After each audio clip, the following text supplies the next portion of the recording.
What's up, everybody? It's NFL Draft Week, Live Golf Mexico Week. It's your boy Capper with Twitterless Steve, who is at an undisclosed location after day drinking. So today should be fun. What's going on, buddy?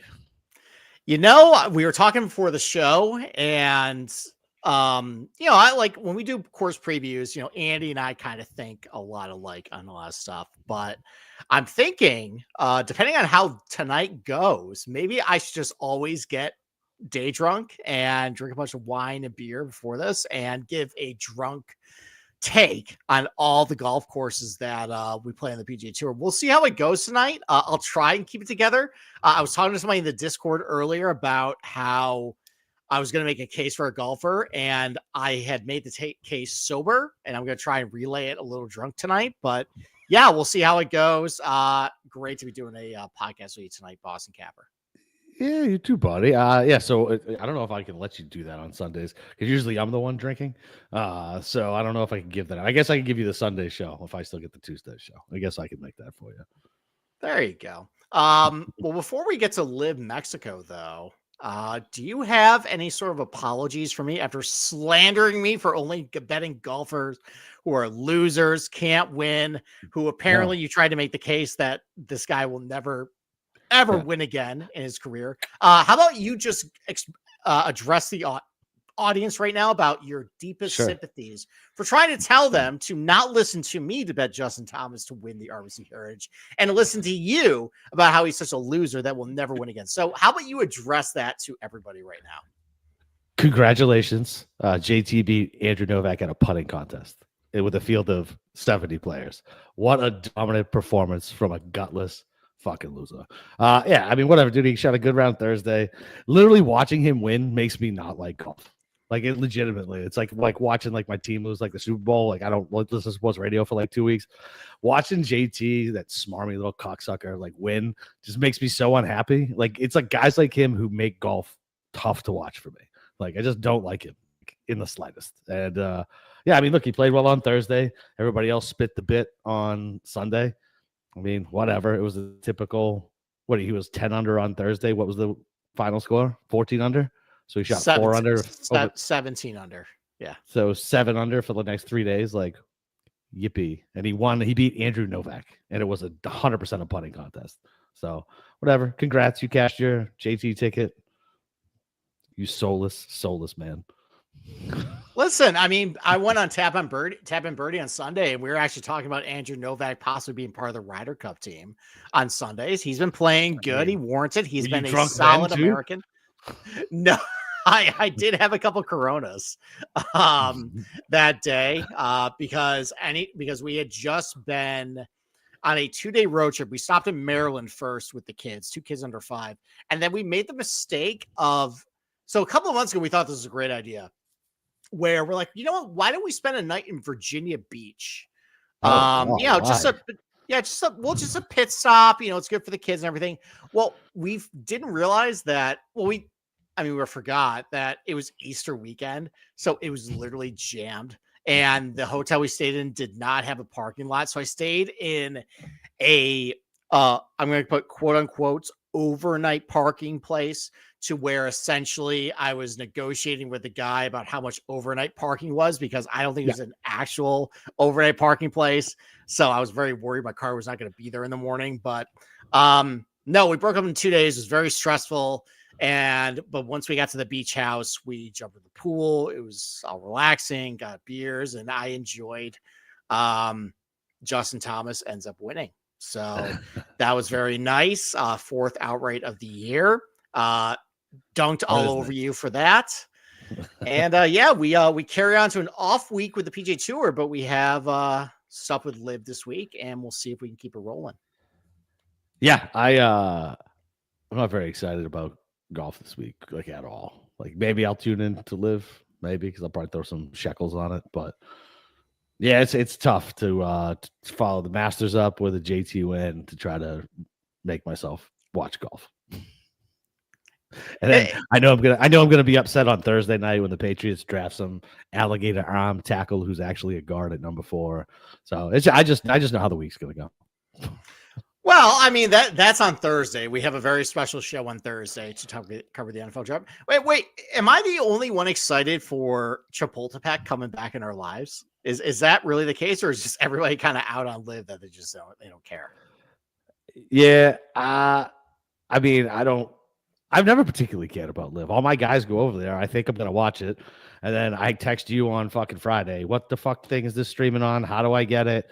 And it's just the old man in me doesn't want to click through shit and try to find it. And it's easier for me when it's on at like 11:30 at night on some streaming service, and everybody's already in bed. I've had some gin and tonics, and I'm like, fuck it, I'll stay up and watch golf. Versus like me already irritated at the middle of the day about whatever's going on to try to find fucking the chupacabra.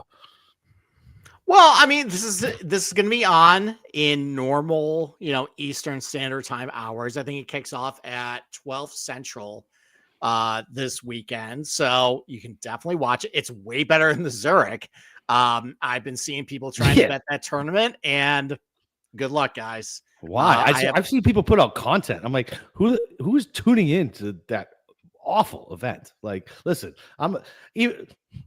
most weeks if JT doesn't win and I just don't want to watch golf anymore and I just basically want to quit the sport, I don't even get up for Zurich, and I'll watch the John Deere for God's sake.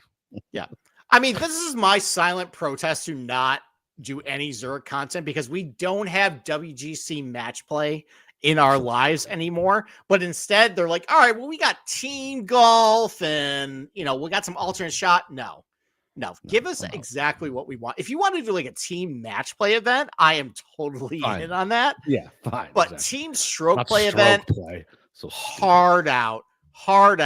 And, Chairman Dave, the reason why this event exists because Zurich Insurance is actually a major sponsor of the PGA Tour, sponsors a lot of prominent golfers. And that's why you see Colin Morikawa and Shane Lowry and Saad Tagala and a bunch of other guys here because they're really I'm sure Zurich took some Nazi gold at some point too. Let me do it. Let's see what's going on. Easy, buddy. All right. You think they really sold out some Jews back in the World War II? Yes, I do. Okay. All right. Well, this is a loosey-goosey show, apparently. We're already going. Has a complex history related to Nazi gold. The Swiss government seized insurance policies from German Jews and cashed them in with Swiss companies, including Zurich. Mm-hmm. All right, there you go. Hey guys, this is what you tuned in for Hold the Green. Nazi sympathizers who are sponsoring PG Tour events. So, all right. Well, so here's the deal for tonight. Obviously, I am half drunk doing a course preview. Been day drinking today. We'll see how this goes.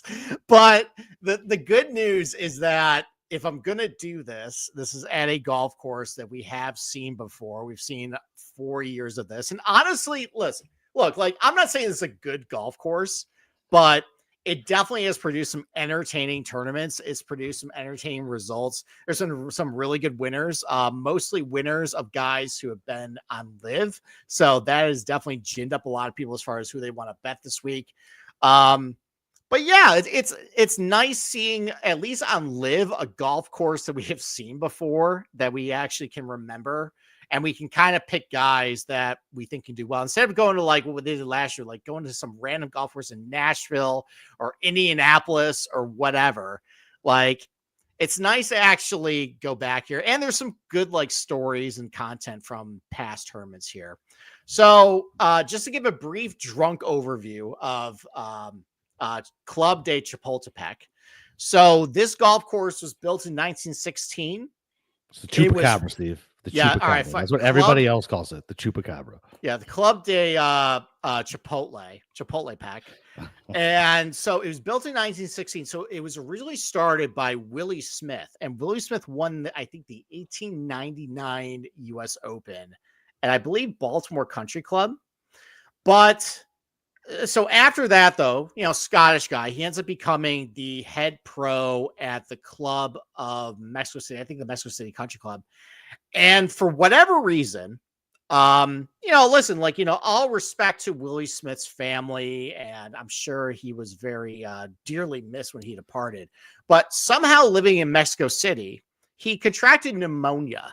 Now, I'm not sure how exactly that happened, but if you're contracting pneumonia in Mexico City, you probably have a worse immune system than I do because I always get sick, with all my kids. So So he died, unfortunately, left the club unfinished. His brother, Alex Smith, maybe related to the guy who broke his 85 leg bones in his leg when he played for Washington, the quarterback. Alex Smith ends up finishing the golf course in 1916. I think a guy named Percy Clifford ends up doing a renovation in 1972.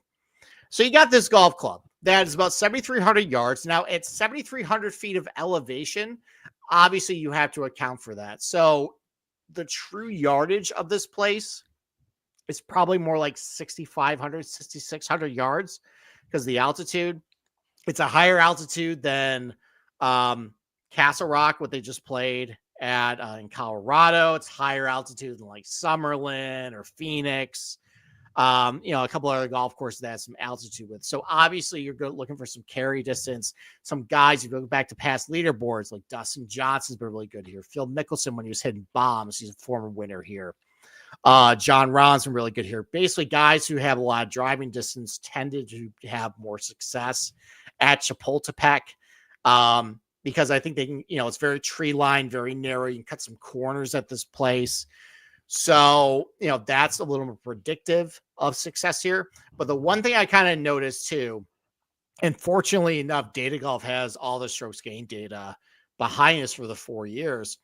And, like ball striking wise, it wasn't the toughest golf course, but the one place where it really challenged guys, and I remember watching this, all 4 years, was the greens are really tough there. There's some undulations to it. It can get really firm because it's in Mexico City and it's Poana. Like that's the most important key. So anytime we go to a Poana golf course, on the West Coast, obviously those are one of the tougher golf courses on the PGA Tour to putt at. This is no exception. It's really tough to putt on Poana, especially when it gets kind of fast. So, and you look at some of the winners who've been, guys who've won here. Dustin Johnson has won a couple times at Pebble Beach, really good Poana putter. Phil Mickelson, former winner at Pebble Beach, good Poana putter. Patrick Reed, winner at Torrey Pines, good Poana putter. So for me personally, when I looked at this tournament, as far as guys I wanted to bet, I mean, if you actually look at how guys separate themselves on the leaderboard, guys separate themselves mostly through putting at this tournament. So basically for me, that just screams, I want guys who are pretty good on Poana surfaces, good track record there. If Poana is definitely a surface where you want to actually have confidence putting. So if you're kind of struggling in that area, that's not really somebody who I really want to target. So that helped me eliminate some guys who might have just some good POA history, but are kind of struggling with the putter right now. And then obviously having some distance definitely helps here, but it's not the end all. I mean, Patrick Reed has won here, but the ability to, on certain holes, be able to cut the corner to kind of shorten up this golf course because the altitude definitely was important for me. That was kind of how I built my betting card this week for LIV Mexico. How about you? Did I explain that well, despite being almost half in the bag? Yes, very, very, very well. And I will say that Zurich actually settled with a mass lawsuit because of their role with Nazi gold. So I was 100% correct on that. And then if you also want to watch something about Mexico that's super interesting, the Battle of Culiacan just started it 2 nights ago. It's a documentary about them chasing El Chapo's kid. Amazing, like really crazy footage. It's all in Spanish, so you mouth breathers are going to have to do the subtitles. I hate to tell you, but it's worth the watch. But yeah, I mean, look, you explained it really well. Yeah, I mean, it's funny. I just think DJ dominating this course. I forgot Patrick Reed won it. Didn't Bryson almost win it 1 year here? Yeah, I had a ticket on Bryson at this tournament. This was also before the world went to shit. Too. Oh, that's right. Was 2020, right? Isn't this where like they were worried about him being able to? This is when the scientist was really like firing and new, and they're like, he won't be able to figure the altitudes out, and he was fucking dialed in. I think that's am I thinking of the right tournament? Okay. Yeah, well, I have some altitude stats actually for Bryson that I'm going to talk about in a little bit. But yeah, that was one of the things where we thought that he might short circuit, but he finished in second, and he should have won the tournament. He was up by a couple of strokes in the back nine and gagged it. I mean, Reed played great, And it's really no surprise. Like a lot of guys who've done really well, Torrey Pines have done really well here. I mean, I think it's because of the Poana connection. So Reed definitely is somebody at least coming in with good form. It's no surprise really he's won here, especially with those types of golf courses. But yeah, that was that tournament. I was actually in Florida visiting my parents at the point. This was before you and I actually had a show too. So I was just writing about golf at that point. Definitely would have went on the mics and just bitch incessantly about Bryson if we had a show at that point. But yes, Patrick Reed won here. Terrell Hatton has actually done well here as well. Paul Casey's been pretty good here. So the nice thing about Paul Casey being on LIV is I never have to talk or bet on Paul Casey or have to worry about him ever again. That's the nice thing about Paul Casey. What about some top 10 bets? I mean, Mr. Consistently Paul Casey. Yeah, I don't know. I'm good. I'm so happy he's not in my life anymore. Okay. All right. You want to jump into the odds board then for LIV Mexico? Yeah. All right. So who are you going to make a case for? You tease the audience with who you're going to make a case for. So who are you going to make a case? Let's talk about you first. Okay. I've been doing a lot of talking and I want to drink this Corona. I want to drink this Corona right here. Okay. So, yes. Is that what you're drinking? Corona? Yeah. I mean, listen, I'm at the beach. Nice. Of course, I want to actually drink Corona. I like it. I like it. So, all right. So, do you like Modelo better or Corona better? No, I mean, Modelo is, listen, I'm partial to Corona and Modelo because they're both Constellation brands. They're both based in Rochester, New York. So obviously I'm very partial to those types of beers. Yes, they are actually very nice headquarters that they have. But yes, if you think that we're punished with the tariffs, we're punishing Corona and Modelo to make Budweiser more attractive to buy in the United States. Those are produced by American companies and they're produced in America. So you're actually not punishing anything at that point. That's our tariff talk for this whole degree. So all right, let's get back to the odds board though. So let's start let's go under 20-1 because I think you and I, whenever we do LIV odds, we kind of like picking somebody at the top of the board because it's very top heavy. So you got Rahm at 5-1 right now, Bryson at 7-1. He got bet up a little bit. Joaquin Niemann 9-1, Terrell Hatton 10-1, Sergio Garcia 16-1, Patrick Reed 16-1. That's actually a pretty good price on DraftKings, by the way, compared to where people are betting him. And then Brooks Koepka at 20-1. I think people are giving him respect at this point. So let's start with those 7 guys right now. Reed and Bryson probably jump out to me. Obviously, recency bias, right? But also, they both played well here. And then the number seems more than fair on Reed. They just think he doesn't give a fuck because it's not the Masters. But this is the same guy who'll go grind on the Asian tour too. So I think Reed probably is my favorite out of that. 16-1. Get at least a little pop with 16 versus betting 7 or 8-1. I think 16-1. I think I would do that one. Okay. Are you actually going to bet it then? I mean, have you bet anything right now? No. Do you think this fucking Seminoles have released LIV odds yet on a Tuesday, Steve? Do you think they've done that? No, they have not. Well, we got asked about the Seminoles in a mailbag question, so we got to save that take for later, by the way. All right. So you have not bet anything yet. So, all right. No, nothing yet. So I didn't bet Patrick Reed outright. I did bet him positional. I bet him top 10 to plus 140 Listen, that's a good price.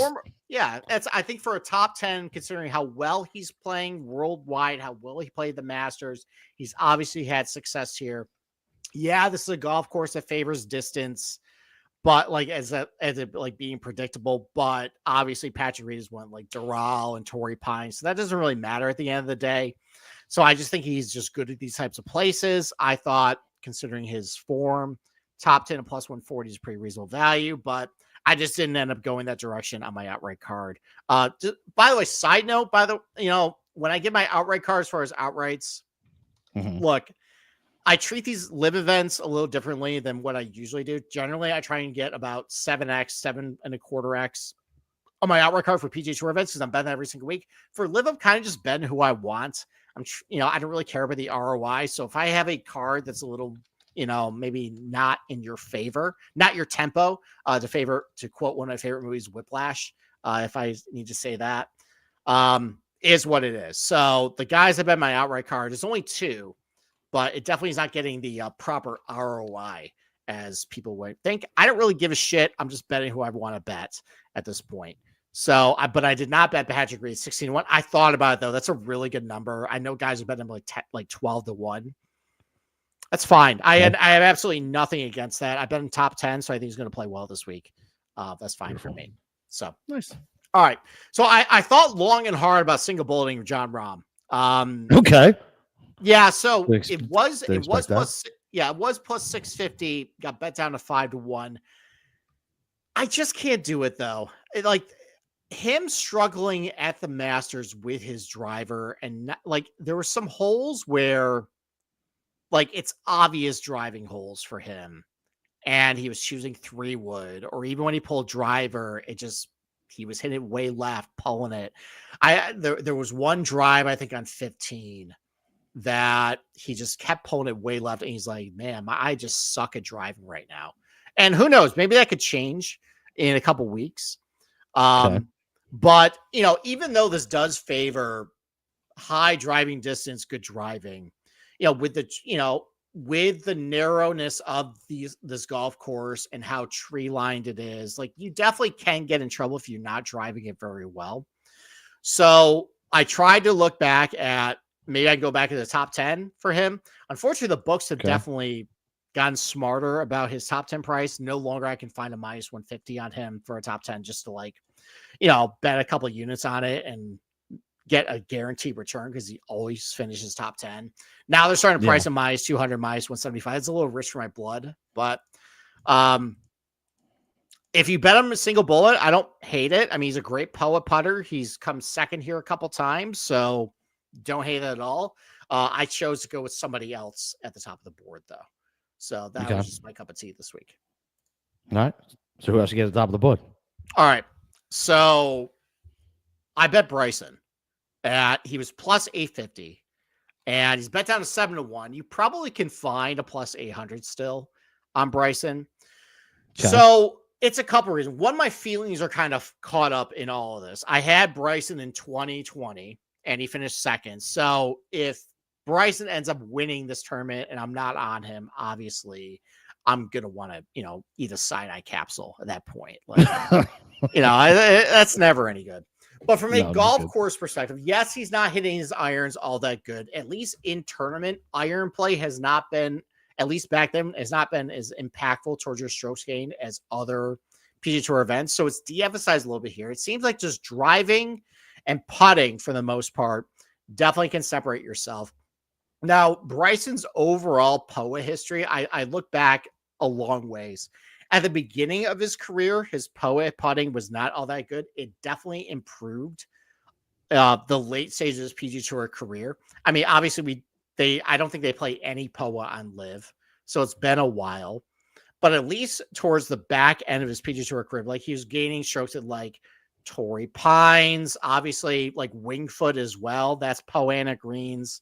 Those were tough to putt on. He won there.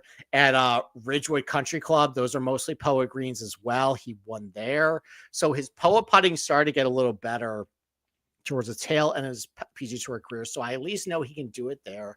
Also, besides the fact he finished second here, there is the concerns about, all right, can he adjust with the altitude of the elevation? Well, the second here, so I know he can do it. The other golf courses on the PGA Tour where it's not the elevation that you get here. It's 7,000 feet of elevation. So you have to adjust 8 to 10%.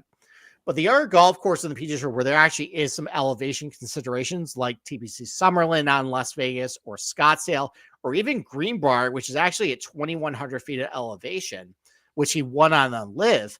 He's got a lot of success there. He's won on Summerlin, pretty good on Scottsdale. He's won a Greenbrier. Those actually do, even though it's not a whole lot of elevation you have to adjust for, there is a little bit of calculation you have to do. And he's been very good at those places. At Riyadh and LIV, earlier this year, he finished T6. So any of these elevation concerns, as far as Bryson kind of short circuiting him, he's actually been very good. Anytime you have to go to a golf course, we kind of have to do that math. And I think the fact that he's been here a bunch of times, he knows what adjustments he needs to make here. Last thing I also like about Bryson too is, yes, he's great with a driver. He can carry it over a bunch of dog legs, carry it over the trees, show up the golf course. But what I like about Bryson at the Masters, when we talked about it last week, was he's just playing very smart golf. Holes where he realizes he has enough length off the tee where he doesn't have to just bash driver everywhere. He can club down with an iron or a 3-wood, and he just gets it out plenty far, just keep out in front of him.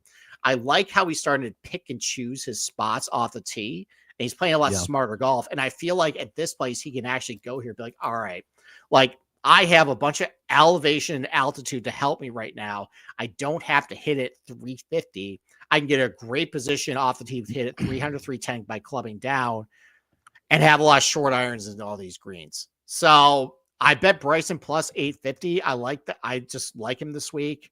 And that was where I went at the top of the board. I like it.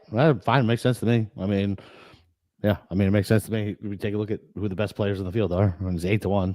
I'd much rather bet the 8-1 or 8.5-1 than John Rahm at 6-1, who just lost some live thing to some YouTuber I don't know, and Phil Mickelson. So yeah, I'm good. Oh, Grant Horvat and Josh Allen.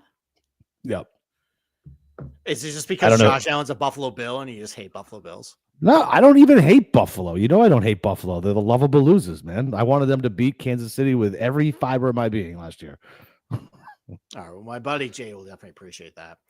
Thought about Joaquin Niemann, just because he just wins a lot on LIV. Apparently, this is you, Dave, in the chat. Yeah, this is Torquay's apparently like home course event because it's in Mexico. Carlos Ortiz. Actually, I'll talk about it in a little bit. I really like Carlos Ortiz this week. But it's like their hometown event. Yeah, I mean, I know Joaquin Niemann's won on at Riviera on POA, but I just rather went with Bryson.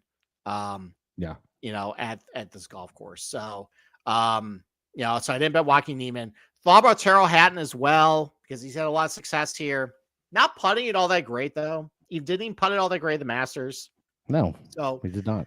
Yeah, so like again, I'm thinking about just a guy where if putting is so important on these really tough Poana greens, I don't really want a guy who's really struggling with the putter right now. Sergio 16-1, never really been all that great of a POA putter. So he was out.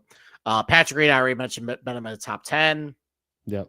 Like Brooks, I feel like might be a play next week at South Korea. We'll get to that next week as we split duties between Byron Nelson and here. Just I'm not really feeling Brooks, and he wasn't all that great at Chapultepec back in the PGA Tour. So that's all the guys at 20-1 or worse. So all right, let's go like 20 to like 50-1. 50, yeah, perfect. So talk about some guy. Why don't you ask away? Ask anything, and I'll give my hot take. All right. So you said you liked Ortiz. Why do you like Ortiz? Just because he's home course? Well, so Ortiz has actually won the hometown course narrative twice in his career. So there was a hometown narrative with Houston last year. So he won LIV Houston, also won the Houston Open. So there's all this pressure about guys going to his home course and winning or hometown. Yeah, I know he's won. He's 2 for 2 basically doing it. He's been really good at Chapultepec in his career. I think he's gained like 2 strokes putting or 2 strokes on the field in his career at Chapultepec. Also an extremely good POA putter. That's really important for me this week. He's got plus distance as well on the field. So I bet Carlos Ortiz 28-1. Yes, I understand the ROA is not great, but I thought 28 compared to like some other prices on him. Like I saw some 18s, 20s on him. And I just really like Carlos Ortiz this week. As far as like maybe like a surprise LIV winner compared to like everybody else. So I put him up. Maybe Team Torquay. What's Team Torquay for a team win? So that was the thing. Well. So Torquay this week is 7-1. And you have Joaquin Niemann, who legitimate threat to win this thing. Carlos Ortiz, who I bet to win at 28-1 home course there. Yeah, Sebastian Munoz is playing really good golf right now. Playing really good. First round. Yeah. Yes. So the one thing that's awful about that is Mito Pereira is terrible right now. Yeah, he's so bad. He's awful. So what I'm hoping is that maybe because it's the quote unquote hometown course for Torquay, maybe he can actually kind of, get on his horse a little bit. The pluses for Mito at this place is he does have plus distance, and he has been a pretty good POA putter in his career. So I thought 7-1 for Torquay winning the team event is not awful. So I took a stab at that like 0.5 unit, like half a unit. So and Leishman's not going to win back to back. Cam Smith, he's just not good. Is he just not good anymore? Like he just doesn't practice enough. I don't think. Yeah, I don't think he practices enough. So the ear putts well. I don't know about Poa though. He actually has put well on Poa. I bet him at Doral, and he actually played well. I considered him for maybe a position, but I thought it was a little too cute. But Lucas Herbert is definitely somebody I considered as well, 30-1. That's not horrible. So, DJ's 40-1. Yeah, what about DJ? He's won here twice. He's won here twice, but that was also, as you said last week, when I was talking about JT winning certain places, like that was 9,000 years ago. Yeah, that's fair. That's fair. But you got to think, DJ's my age now, so we don't do cocaine anymore, so we won't have that to mess with him while he's in Mexico. Are you admitting something on this podcast? Yeah, I mean, well, I don't feel like I need to admit anything. I feel like it's a bird. Okay. All right. Yeah, I mean, like I was actually thinking like maybe I can get really cute with a DJ like top 20 price, but it was like minus 120. I'm like, Ew. Well, that's not. I don't want to pay juice on it. I'd rather just lose all my money and bet him outright. Yeah. So one thing I mentioned, like I forgot to mention, I bet Carlos Ortiz outright, but I also bet him at 2-1 for a top 10. Yeah, okay. I like for that. I mean, he's just playing really good golf right now. Won a couple weeks ago at I think in Macau, possibly, but he won, recently. He finished, I think, like top 5 at Doral. Just playing good golf right now. So I bet him 2-1 for a top 10. And then Bubba Watson for a top 20 plus 150. Coming off a really good finish at the Masters. Has been really good here. Great Poa putter plus distance. It's not getting plus 150 on a top 20 in good form. Kind of like that. So, question from Dave. David Puig. I looked at him. He's not putting all that great. So I feel like going to Poana probably might not be the best thing for him because that is a surface where you definitely have to have confidence putting on the surface. But I get it though. He's talented player. You got the Fireballs narrative being their hometown course, and he's got a lot of distance. Listen, I bet Bryson the 850 and Carlos Ortiz 28-1. Like I can't, even if I don't care about ROA, I can't fit David Puig on my card at that point. So, that was something to get me off him. I don't hate it though. You definitely can make the case for David Puig. So he's the shiny new toy anyway, right? Like nobody has scar tissue really with him yet because he's just been on LIV. Yeah, maybe one other guy to like this is a horrible player right now, but whenever you get to a golf course where like driving can definitely accentuate you, like maybe Matthew Wolff 200-1.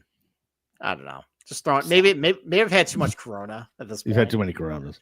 I might have had. That's really about it, though. That's about it. All right. That's Nothing else. Definitely not Anthony Kim 1,000-1. I'm sorry. I know he finished very well at Doral. That's definitely not going to happen. What did he finish at Doral? Wait, did he have like a final around 66 or something? Ooh. What was top 20 is? I'll take a look. Are you serious right now? Why not, man? It's like 1,000-1. Same reason I put money on Cam Davis at 250-1 last week, and he tickled my fancy until Sunday. You know that is true. Give me a little. Give me a little thrill. Okay. Who wins first? Anthony Kim or Scotty Scheffler? Definitely Scotty. That's a bonus mailbag question. All right, can we move on to the mailbag? Yes, please. Okay. All right. Cam, do you want to be the moderator? You want to come in for this right now? Or is he just sitting backstage frozen? I think he's just sitting backstage. Yeah, I think he's actually frozen right now. So no, he's not. I can see him blinking. It's fine. All right, there you go. Maybe just ignoring us. So all right, well then I guess I will be the moderator right now. So we had a couple of questions for this show. I think it will actually promote maybe some good conversation back and forth. Yes. So first question. I forget who sent this in. But why does Boston Capper hate the Seminoles so much? That's easy. So if you live in Florida, they're the only licensed operator in Florida. And dumbass DeSantis made a terrible fucking deal.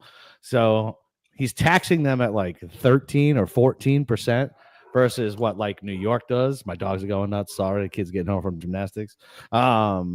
They only tax them at like 13 or 14%, and it's of the net wins, and they get to take out like all their promos as losses. And so it versus, I think, what New York is doing 51% of gross, right? So the state is losing money hand over fist. I think they're going to pay him $2.5 billion in the first 5 years, and I think 20 over the 30 total.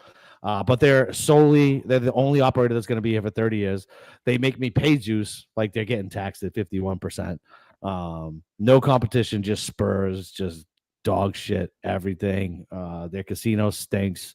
Their sports book stinks. Like, and what sucks is like, I got a buddy who runs a couple poker rooms, and they've been trying to get like table games in and things like that.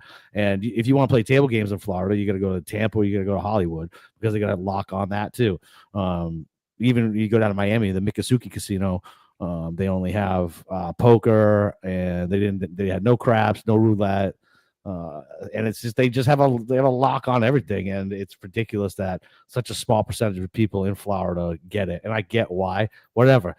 Make MGM give them a taste. You know what I mean? Like, make them get something, like anything. Give me fucking more than one goddamn operator. The absolute worst. They're criminals. The Gambino tribe is what the fuck they are. They're the worst.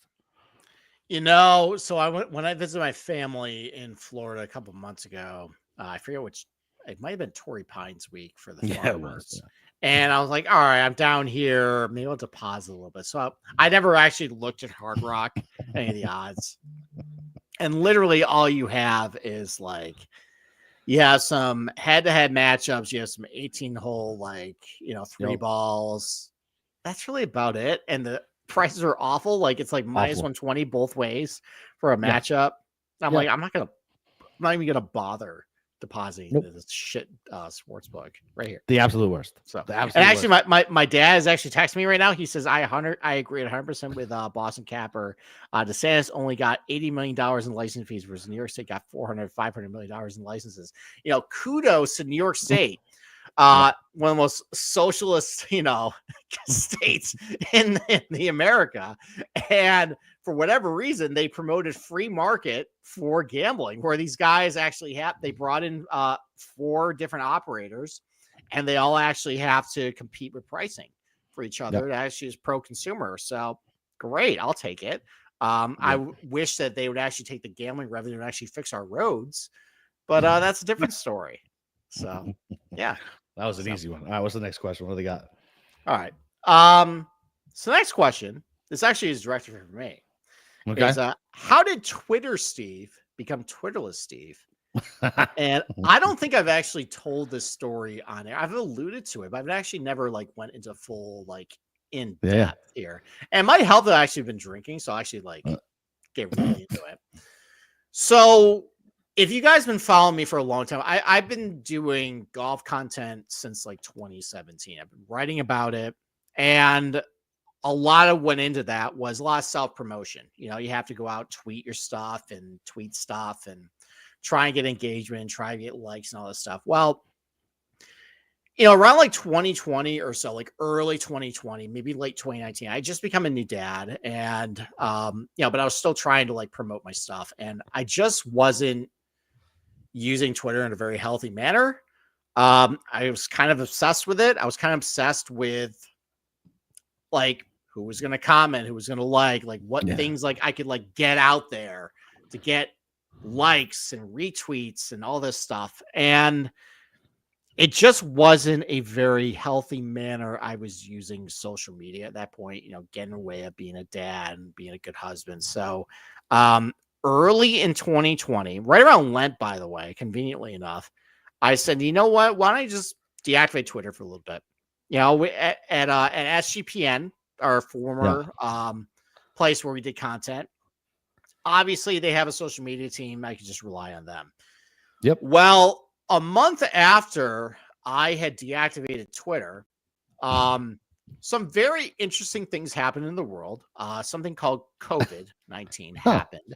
Weird. And from conversations with my wife, it was a very polarizing topic on social media. You also had the very contentious 2020 election at that point that just kind of turned social media into a cesspool. And at that point, I just decided, why don't we make Twirtless Steve kind of permanent. And yes, do I miss some things about having conversations in Discord back and forth with some other, golf minds in the community, getting my name out? Yeah, sure. That's definitely been a sacrifice. But the one benefit I feel like of not being on Twitter is I definitely have maintained more independent thinking. I'm not succumbed to a lot of like groupthink. And I noticed when I was on Twitter, like making picks and seeing stuff, I would just see stuff and like, you can't like, it's like Inception. You see something on Twitter and like you want to revolt against it, but it's in your brain and like kind of like messes with your picks and stuff. Yeah. And what I realized, I started to pick a little better and just think a little clearer without having any other voices I see on Twitter. Like you see stuff of like course conditions and like things are happening on the course. Like, I don't need to see that shit. I can just read a weather report. And I know I've been doing this long enough where I know different tournaments where they had to have different weather, how it plays and how it definitely like impacts the golf course. I don't need to see exactly what's going on there. I don't need to see other comments with that stuff. So it's actually helped to keep me a little more independent and not succumb to groupthink. I think that kind of actually helped me last week at JT. I don't think he was a very popular pick this last week. And I just kind of went with my guns and, me not being on Twitter helps. So if you guys want to see my shtick, everything basically, any joke I say on that I would have said on Twitter is basically in Discord. So that's actually a nice promotion to join it. Basically, if you want to see what I would do on social media, basically just go to the Discord. But yeah, I mean, that's why I became Twitter with Steve. And I preferred it. Like it's been good, like not having that in my life anymore. So that's the long answer of why I'm just not on social media anymore. Yeah, I get it. I'm still on Twitter. I don't interact a whole lot. I dumped Facebook way back in like 2016, I think. I don't have Instagram or anything else. So Twitter's like the only thing, and I'll scroll through and I'm like, I'll get off for a little bit. I'm good. I'm not interacting with anybody. Yeah, I haven't been on Facebook in forever. So my internet footprint is finding me on anything is very difficult, which I pride myself in. It's pretty funny. Yep, there you go. All right. Cam texted this question. I don't know who it was from. I think it was on Twitter, but said, question for Steven Capper. Everyone seems to stake proportionally when betting golf outrights. I flat stake, same stake for each bet, given the volume of high odds winners in golf. I've only been betting golf for 3 years, but my records show this is a far more profitable, albeit with higher variance. I'm Australian, so perhaps proportional bet staking is preferred method across the bettors in the U.S., or perhaps I'm naive and missing something. I don't know. Be good if this could be touched on. Cheers, Jake. Hi, Cam. How you doing? That was from Ron in Discord. Shout out, Ron. Oh, okay, perfect. Okay, thank you. I don't think he's missing anything. I think it's just a personal style, right? It just depends on just like investing, right? What's your risk tolerance when I talk to you, right? Like, listen, if you're fine on getting down on a triple leveraged oil ETF, then fine, let's go, baby. Let's rock. Let's see if we can hit that ceiling, right? But if you are risk averse, then let's keep you some high yield bonds, get you that 9% and call it a day. I've done it both ways. It really just kind of depends. Most of the time now, I would say I'm 90% proportional. Some weeks I'll get a feeling about some deeper guys, and I'll just kind of throw it down that way. And if I hit big. If I lose, it's whatever. You know what I mean? It's not.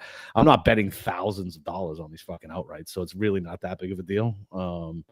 I just think it's your own personal flavor. I think it's what your risk tolerance is, really, and as long as you manage your bankroll correctly. Yeah, I mean, I would echo a lot of that. And I think the most important thing that I would say, like the biggest piece of advice is it doesn't matter. Like, first establish like a good like unit value, like something you're comfortable with.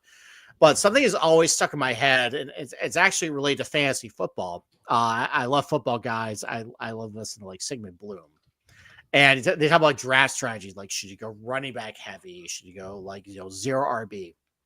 Really, at the end of the day, is if you have a clear plan and you execute it, then any plan can work. And I kind of apply it to golf betting is if you have a certain system of either a target ROI or how much you want to win, and you're comfortable with it, and you find that it's successful for you, there's really no, like right way to bet golf at this point. As long as it works for you, do it. So if you want to bet $20 or $50 or whatever, like, single stake you want to bet on certain guys to win a certain amount, like different amounts, if that works for you, keep doing it. Like if you like that style, if it works for you, I'm not going to talk you out of it.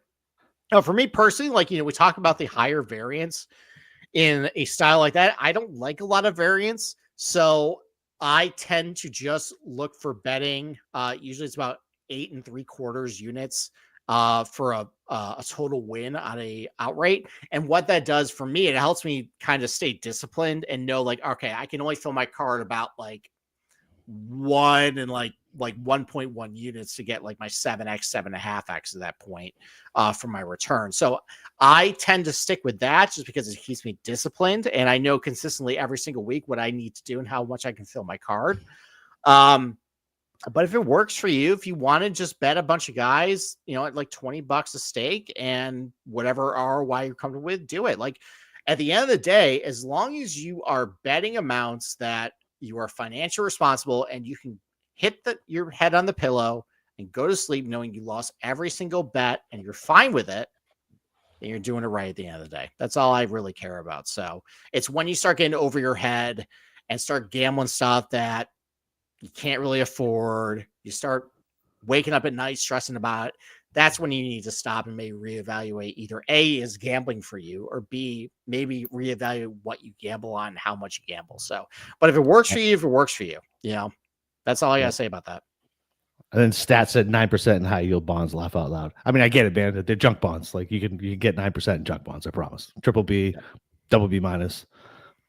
It's a way to make people think they're betting safe in air quotes fixed income. I'll still get a return. There you go. All right. Next question. If Boston Capper had to pick one golfer to play 18 with between Brian Harman, Justin Thomas, or Patrick Cantlay, Patty Ice, who would he choose? Not Harman. That's the easy first one. I mean, it's Cantlay. It's an easy Cantlay because Harman is fucking terrible. And JT would try to be funny and personable, which he's neither. So yeah, I guess Cantlay. Maybe he'd just be quiet. He'd be like a good airplane passenger, like sitting in the seat next to you, just kind of quiet, get your earbuds in, play golf, don't have to interact much, and call it a day. Yeah. Okay. I can't imagine watching Harman's waggle in fucking real life. I got buddies who take too many practice swings and I lose patience. Never mind fucking Harman's waggle. It'll be fucking terrible. Okay, like, is that the only thing you got against Brian Harman, though? Like, just his waggles? I mean, that's the most glaring and most annoying thing. Listen, I play with rednecks, like whatever. I live around rednecks. Like they irritate me, but they don't drive me nuts. Like I'd rather play with a redneck than JT. Like I really would. So yeah, I don't yeah. No, there's no chance I could ever play with Harman. Like he could invite me to Augusta and I don't know if I'd play. All right, that's ridiculous. I mean, of those three, I would not want to play with Cantlay at all. Like he seems like an absolute dial tone. And he also seems like somebody where, like, if you're in a pro-am, he just kind of keeps to himself as like, I just grinning and seem like I have to do this right now. Like, I'd rather go. Right. That's how I would feel doing it with any of those three. So I'd want the one who's matching my energy. See, I feel like JT would actually like kind of like do some stick at this point to try and keep you a little bit engaged. Annoying because he's not annoying. Funny. He's like golf funny. Yeah, he's like the golf people think he's funny. He's not funny in real life at all. Like he's annoying. That's one of the reasons I don't like him is because he makes terrible jokes and he thinks he's hilarious. And all his fanboys tell him how funny you are. Oh, JT, you're so funny. I mean, I'd rather play with JT than Cantlay, who just basically a dial tone plotting about how he can carve the skin. And you're right, Stat. You're right. Skin off my body, because he's a serial killer, allegedly. I don't want to slander anybody. I don't mind Brian Harman, by the way. I know he's got the waggles, but maybe it's because I saw the walk and talk at Sawgrass, and I bet on him. And he almost won. He almost won the Players. And I love how he talked about the whole and talked about his process. Like, I don't understand the hate for Harman, to be honest, from you. I think it was just one interaction that you had at Players, and I think it's the I didn't even have it. It That's wasn't it. me. I heard it from multiple staffers that he was a Multiple. cocksucker to them. Multiple, not just Tommy, like random people. Because I talked to him, I'd be like, "Hey, what is taking these groups along?" Harmon was being an asshole. I was like, "Oh, okay, great." And the waggles are too much, man. The waggles are way too much. Like, he needs to go see a doctor and fix that OCD. He needs to get on some fucking medicine. There is zero reason he needs to do that in the bunker 9,000 fucking times. It's I can't, like, he's easily the last person I would want to golf with, just for those reasons. Man. All right. Okay. I won't be able to talk you out of it. All right. Let's go to the next question. So, question for both Steve and Capper. Rank the following 2-time major winners based on only performances in their major wins. Okay. Only majors. Okay. Yep. Only majors in the wins. Colin Morikawa, Justin Thomas, John Rahm, Bryson DeChambeau, Scotty Scheffler, Xander. And actually, I forgot the Xander's on the list, so I now have to revise the list. All right, so hold on. I got Morikawa, JT, Rahm, Bryson, Xander, Scotty. Yes. All right. Okay. All right. I have to make an impromptu change to mine. That's fine. I'll start talking. I'll work my bottom. I'll work the bottom way up. Okay. So JT's at the bottom, because that last PGA Championship was the biggest backdoor I've ever seen, based off the worst golf swing I've ever seen on the tee box at 18 from Mito Pereira, and then having Will Zalatoris also choke it away. So JT, bottom. Okay. Now this is tough between Morikawa and Scotty. Okay. Interesting. So Scotty won the same course twice, right? That's built for him. Beat Cam Smith, who really just melted early. Okay. Did dominate the field, right? Yeah. I mean, you got to factor that in. And I know. It was really tough conditions too. Yeah. Yeah. I guess so. Morikawa won the big boy golf course, home course, no fans, pussy ass open. So Morikawa second to last. Okay. All right. Damn. The other four, they're all good. Man, I would hate to have Bryson number one on this list, but Bryson might be number one. Okay. All right. I have a clear 6-1. All right, go your 6-1 to see if you can sway me on. All right. Justin Thomas is last on the list. So the first thing I looked at is I wanted to look at, like, just starting off, like, how many strokes did they gain on the field? Just when they won. And Justin Thomas was the last of those. He only gained 31 combined strokes on the field. I also considered the golf courses he played and just how he won. Like, did he have help? Did someone blow it in order to do it? And honestly, in both of his PGA wins, he had a lot of help. Hideki probably should have won Quail Hollow. I didn't think about that. He had it in control and kind of started choking around the back nine. Now, JT played great. There was a shot on 17 that was a really good shot.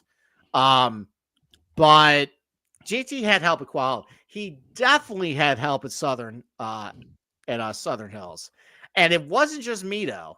Remember, Will Zalatoris. Well, yeah, we got on the podcast that night and we said who choked it more. Like, we ranked it: Mito, Will Zalatoris, Cam Young, and Matthew Fitzpatrick. It took 4 guys at that point to blow it for him. And listen, JT played great. There was a shot in the playoff that, like, he got, for Eagle. That was excellent. But that one was definitely handed to him. So he is solidly number 6 on this list. Number 5, you're going to hate this. I'm going to go John Rahm. I'm going to go for least impressive. So first of all, I just don't like Torrey Pines. I didn't think that was that was definitely going to skew you. That one also kind of got handed to him.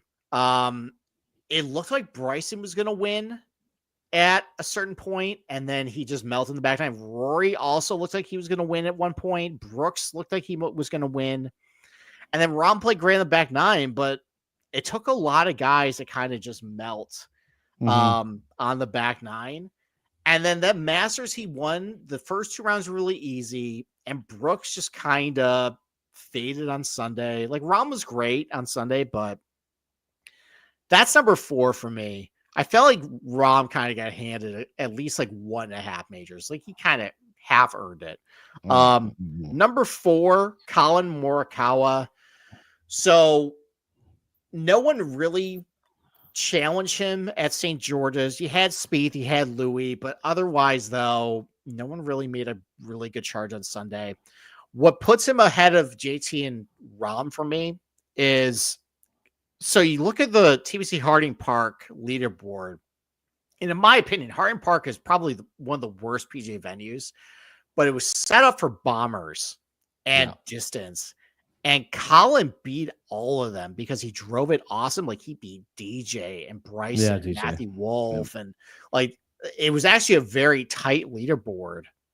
So because Colin won a golf course, I didn't think it was very suited for him that week. That bumps him with the list. So he's number 4 on the list. Number 3, I'm going to put Scotty. Because I'm with you so far. I would switch Rahm and Morikawa. That's it. Yeah, so Scotty, blowing out the field in the Masters was good. No one really challenged him, though, so that helped. But they were really tough Masters. Like 2022 was cold and windy, and 2024 we were there. It was firm and windy. So but no one really challenged him all that much, other than maybe Ludwig and Max Homa and briefly Cam Smith. But it was dominant. So that was number 3 on my list. Number 2, I had to pull an audible because I just didn't see it on my list here. I put Xander number 2, and I think that's going to be unpopular, but it was a very tightly packed leaderboard Valhalla. I think Valhalla stunk. It's the worst PGA venue they played. But you had Bryson down, breathing down his neck, Victor Hovland breathing down his leg, so you couldn't really get up there. And I'm just going to say this. I think Xander winning the Open Championship and we kind of talked about it last week, where we talked about Xander courses, and an Open Championship probably was not one I would ever peg that Xander would win, especially like a really windy and cold one. And Xander won that going away at Royal Troon. Like I thought that was super impressive. Like even though he didn't really beat a lot of like high caliber players, I thought just him winning an Open in those conditions was extremely impressive. So that was number 2, but number 1 on the list though, Bryson. It's Bryson. Yes. I went on TIB and I said I thought the 2024 U.S. Open was the best U.S. Open the last 15 years between the golf course and how difficult it played and who he had to beat. It was Rory and Bryson going head to head, going the back 9. They can't really get much better than that. Bryson hitting that incredible bunker shot on 18, getting up and down. Like that's just how that golf course played. Like that's elevated in my mind. And then at Winged Foot, how he separated himself. He destroyed everybody. In hindsight, that golf course was really just made for 2 guys, Matthew Wolf and him. But how he was able to separate himself and how he actually figured out. And I remember we mocked Bryson about how he's just going to hit driver anywhere. So he didn't really care if he was in the fairway because he realized that, hey, I'm in the rough. No one's hitting fairways, and I can just bounce the ball to the green. And the way he was able to separate and dominate between those two, that's the most impressive 2-time major winner in my mind is Bryson. So that's my list. Yep. I'm with you on that list, except for Rahm and Morikawa, but that's just a personal taste thing too. So, do we have any more questions? Because we got a meeting. We have, I think, one more. All right. I kind of covered this in the TIB episode, but I'll ask you we've actually answered this question before. What's your favorite PGA Championship venue, U.S. Open venue, or Open Championship venue? So Open is St. Andrews because of the Cam Smith win. It brought me very much golf joy.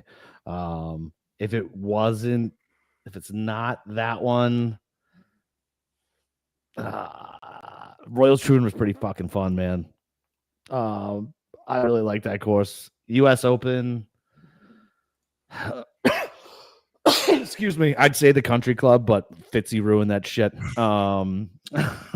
So probably Shinnecock or Chambers Bay, and then Interesting. PGA. I mean, fucking Oak Hill. I mean, obviously, right? I got to go there. That was fun. It was not that Kiowa. Okay. All right. Well, PGA, the non-2023 Oak Hill edition, it's hands down Kiowa. I think that is by far the best PGA venue. I think it's actually one of the better major venues just because of how it plays. You're always going to get weather elements with the wind, and it's going to get baked out by the beach.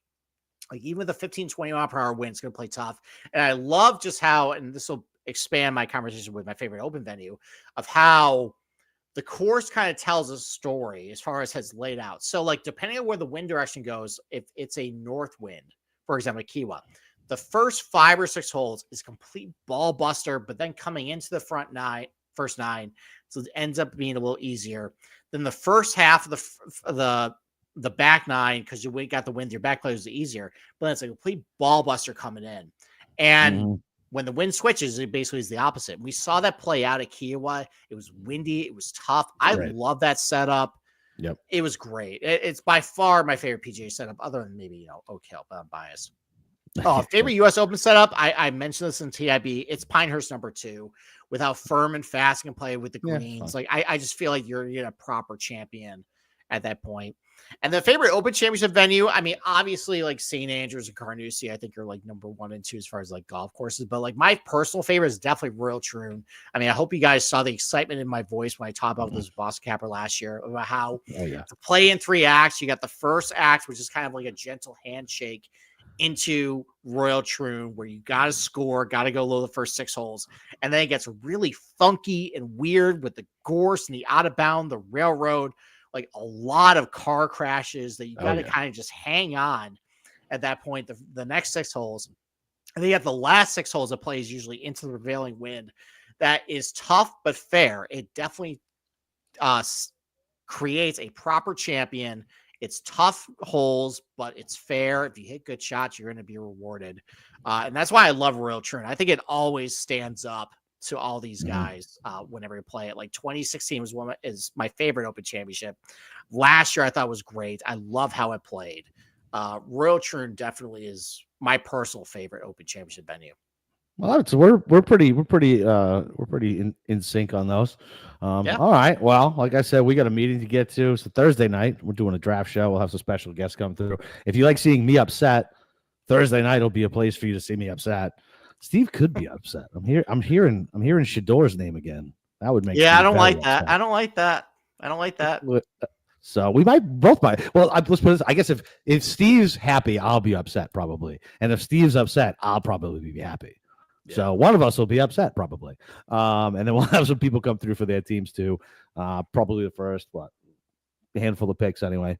So yeah, come join us there. I'll be back drinking. That'll be a week, 6 days without drinking for me. That's what I'm going for. Let's go. Almost there.